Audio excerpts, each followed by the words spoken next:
Dans cette vidéo, nous allons explorer l'utilisation de calculs et de formules dans conception de rapports de WordShare.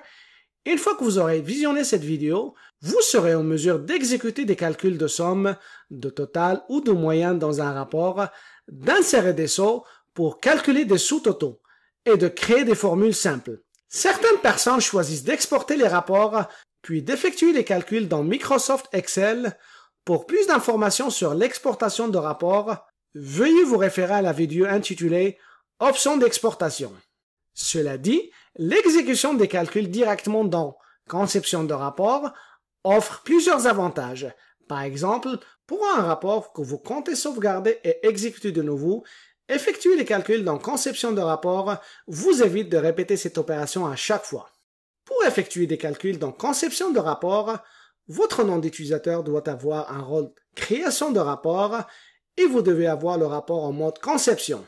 Rappelez-vous que Conception de rapport a deux types d'objets de rapport, les dimensions et les indicateurs. Une dimension est une perspective à partir de laquelle vous pouvez visualiser ou analyser les données. Vous pouvez effectuer certaines fonctions avec les dimensions, mais vous ne pouvez pas faire des calculs mathématiques sur les dimensions. Les indicateurs sont des données numériques sur les dimensions. Vous pouvez faire des calculs mathématiques sur les indicateurs. Si vous n'êtes pas sûr qu'un objet est une dimension ou un indicateur, vous pouvez vous référer à la page aide d'OCLC à l'adresse suivante. Par exemple, bien que le coût du document de la NFL puisse sembler être un chiffre, il contient en réalité des valeurs textuelles provenant de fonds de notice marque. Par conséquent, c'est une dimension et il n'est pas possible d'en calculer la somme. Pour illustrer l'utilisation d'une des fonctions intégrées dans Conception de rapport, nous avons présenté un rapport personnalisé préalablement enregistré. Il s'agit d'un rapport sur certaines factures qui ont été amnistiées et remboursées. Nous cherchons à obtenir le total des colonnes correspondant aux factures amnistiées et remboursées. Veuillez noter que le rapport est actuellement en mode lecture. Pour passer en mode modification, cliquez sur Conception. Ensuite, sélectionnez une cellule de données dans la colonne Facture amnistiée. Dans la barre d'outils en haut, cliquez sur Accès aux données, puis Analyse, ensuite Fonction et finalement Somme. Le total s'affiche maintenant au bas de la colonne. Pour calculer le total des factures remboursées, sélectionnez une cellule de données dans cette colonne. Comme vous le voyez, l'onglet Fonction est déjà sélectionné. Cliquez simplement sur Somme. Vous pouvez désormais sauvegarder ou exporter le rapport. Pour illustrer comment insérer des sous-totaux, comme exemple, nous allons utiliser un rapport personnalisé déjà créé. Notez que le rapport est actuellement en mode Conception. Ce rapport comprend un certain nombre de documents empruntés et un certain nombre de réservations effectuées pour plusieurs types d'usagers, sur une période allant de 2012 à 2023. Pour calculer des sous-totaux par année, cela peut être réalisé en ajoutant un saut. Sélectionnez une cellule de données dans la colonne Année, puis naviguez vers Analyse, ensuite Affichage et enfin Saut. Vous remarquerez qu'un saut a été créé à chaque fois que l'année change dans le rapport et un sous-total est calculé pour chaque année. Vous pouvez annuler cette action afin de vous démontrer une autre méthode.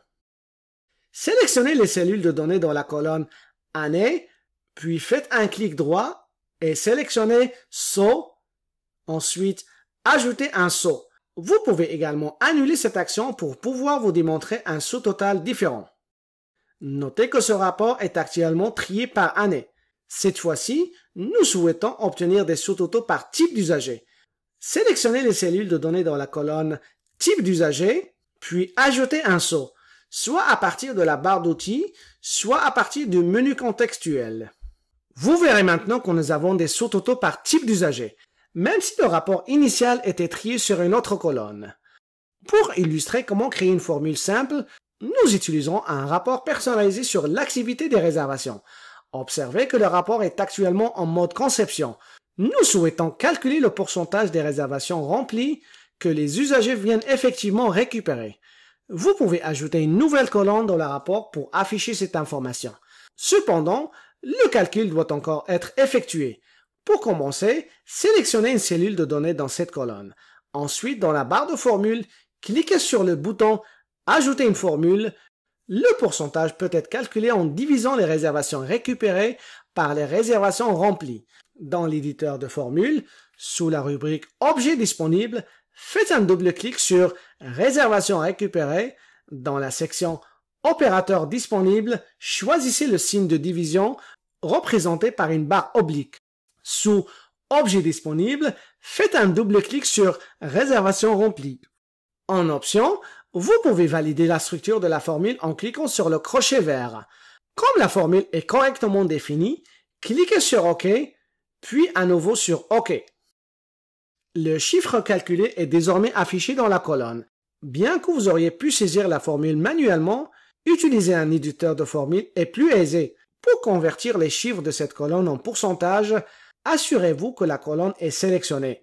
Puis, cliquez sur « Application de format », suivi de « Nombre » et enfin « Pourcentage ».